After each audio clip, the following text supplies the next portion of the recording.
Alright, so this is the next question from Cat24, the second slot. A company has 40 employees whose names are listed in a certain order. Okay, so 40 employees. Okay, 1, 2, 3, like that, 40. Okay.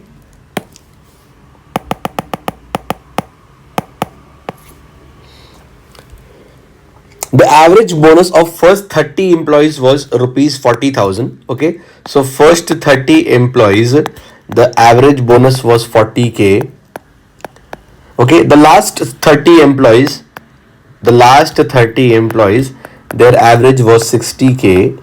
And of the first 10 and the last 10 employees together, okay, first 10 and last 10 together, their average salary together is 50,000. Okay, next year the average bonus of first 10 employees increased by 100%. So for these first 10 employees, the average bonus increased by 100%. I don't know what is that value, but whatever it is, it's increasing by 100%. So for these last 10 employees, the average bonus increased by 200%. I don't know what that value is, but whatever it is, it's increasing by 200%.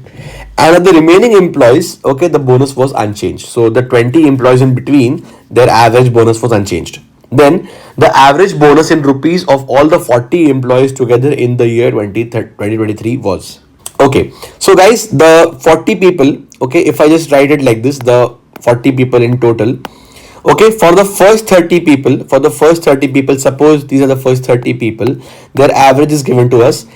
And for the last 30 people, let's indicate them in red. Okay, these last 30 people, the average is given to us as 60. Okay, now if you observe carefully between these two groups of people, the first 30 and the last 30, there is an overlap, the overlap of the middle 20 employees, right? So what we will do is, to understand things better, to put things in perspective, we'll break down this group into three parts: the first 10, the mid 20, and the last 10 people. And you will see how the magic unfolds and we can solve this question much quickly. Right, so first 10 people, the mid 20, and the last 10 people.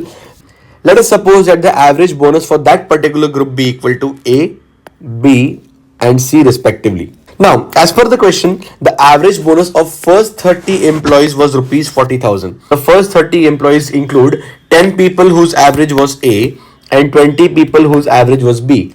So the combined average is actually the weighted average of these, right? So we will now find the weighted average of this. So 10 into A plus 20 into B divided by 10 plus 20, the weighted average has been given to us as 40,000, right? 40k. Now we can rewrite this equation simply as 10A plus 20B is 40 into 30 will be 1200k, right? I'll call this as equation 1 for time being. All right. Similarly, the average of the last 30 employees was rupees 60,000. Same logic will apply for the last 30 people. 20 into B, the weighted average, plus 10 into C divided by 20 plus 10 is equal to 60k. This I can further rewrite as 20B plus 10C will be 30 into 60, 1800k. Let's call this as equation 2.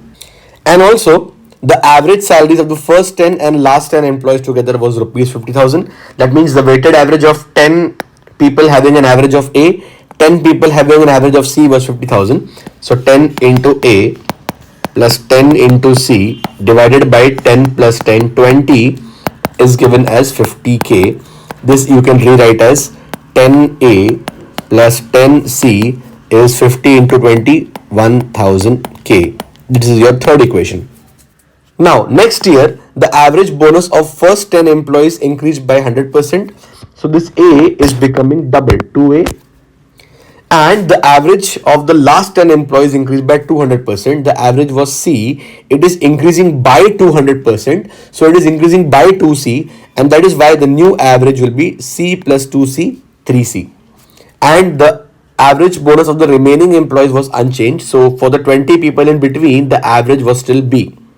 They're asking you what is the average of all the employees in the new year. Okay, in the new year, 10 employees have the bonus 2A, 20 employees have the bonus B, and 10 employees have the bonus 3C. Let's calculate the weighted average of this. So 10 into 2A plus 20 into B plus 10 into 3C divided by total 40 people. So what we have is 20A plus 20B plus 30C divided by 40.